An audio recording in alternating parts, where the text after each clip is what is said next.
My name is Ethan Walker, and what I'm about to share with you is something that still haunts me every time I get behind the wheel. It happened back in 2019 during a road trip that I took with my wife, Emily. We've always loved road trips. The thrill of discovering new places, the quiet of long drives, the endless conversations to pass the time. It was our thing. That summer, we planned a drive from Dallas, Texas to New Mexico.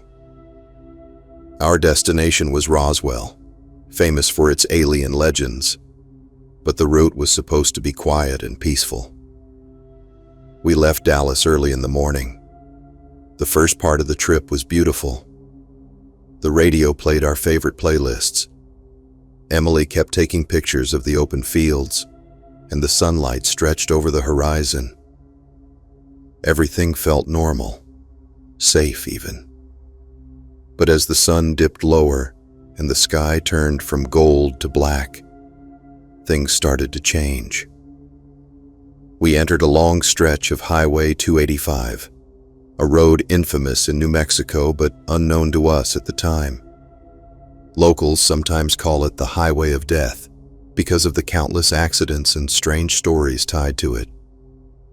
At first, it was just silence. Miles and miles of road, with desert stretching endlessly on both sides. Not a single car, no houses, no streetlights. Just an empty black road cutting through nowhere. Emily laughed nervously and said, "Feels like we're the last people alive on Earth." Her words unsettled me more than I wanted to admit. We drove for another 30 minutes, and that's when I noticed him for the first time. On the right side of the road, just beyond the edge of our headlights, stood a man. Tall, thin, dressed in old clothes that looked out of place, like something from the 1950s. He didn't move, didn't wave, didn't ask for a ride. He just stood there, facing the road, staring at us as we passed. I told myself it was just a hitchhiker, but when I checked the rearview mirror, he was gone. Emily hadn't noticed him. At least, not yet. 10 minutes later, she gasped and pointed ahead. "Ethan, do you see that?" There he was again, this time standing on the left side of the road. The same posture, the same clothes, the same face, though now we could see it more clearly under the glow of the headlights. His skin was pale, stretched unnaturally tight, and his eyes almost seemed to reflect the light like an animal's. We passed him again. My grip on the steering wheel tightened. I didn't want to scare Emily, but she whispered, "How did he get there so fast?" I had no answer. We tried to distract ourselves with music, but the radio suddenly cut off. The speakers filled with static, and then, through the crackling noise, we both heard a whisper. A man's voice, low and distorted, saying, "Don't stop. He's waiting."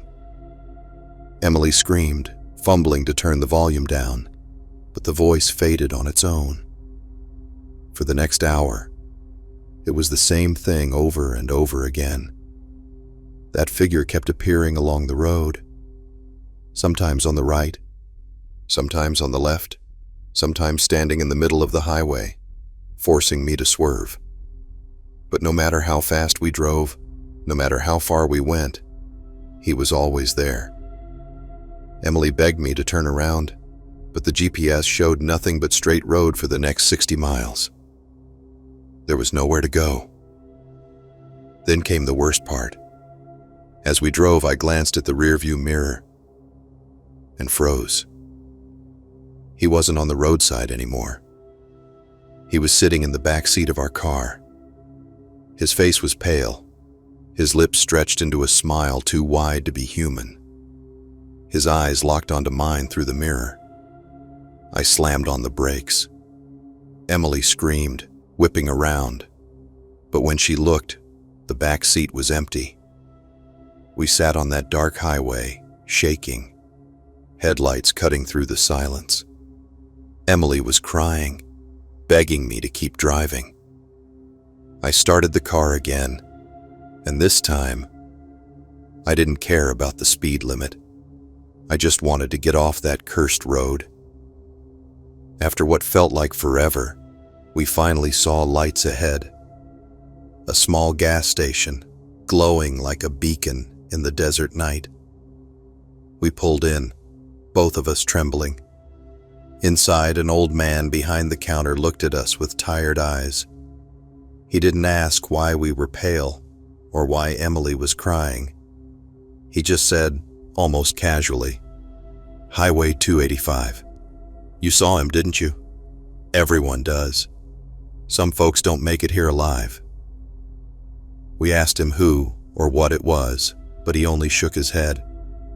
"Best you forget. Drive during the day from now on." That night we stayed at a cheap motel next to the gas station. Neither of us slept. Every creak of the building, every shadow outside the window made us feel like he had followed us. To this day, Emily refuses to drive at night. And me? I still see him. Not always. But sometimes, when I glance at my rearview mirror just for a split second, I swear I see those glowing eyes, watching,